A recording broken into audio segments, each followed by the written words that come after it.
Hello viewers, আশা করি সবাই অনেক ভালো আছেন। এই জামাটার ফুল প্রায় শেষ। এখানে আর দুটা ফুল বাকি আছে, তো করব। আসলে 2-3 দিন কাজ করতে পারিনি। তো আমার আসলে কাজের ফাঁকে ফাঁকে মানে ব্যস্ততার মধ্যে দিয়ে কাজের ফাঁকে ফাঁকেই এই সেলাই ফোড়াইগুলো আমি শখের বশে করে থাকি। তো যাই হোক, এখানটায় আপনারা একটু কমেন্ট করে জানাবেন যে এখানে কি আমি একটা ফুল দিলে ভালো লাগবে কি লাগবে না। আমি ভাবছি যে এক সাইডে একটা ফুল দিব, কিন্তু আসলে আমি কনফিউজড যে ভালো লাগবে নাকি এরকমভাবে থাকলেই ভালো লাগবে। তো আমার কাছে মনে হয় একটা দিলে ভালো লাগবে। তারপর আপনারা কমেন্টে জানাবেন যে আসলে কি করব।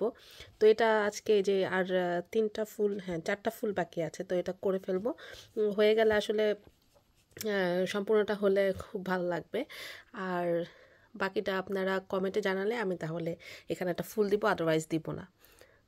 তো আপনারা অবশ্যই কমেন্টে জানাবেন।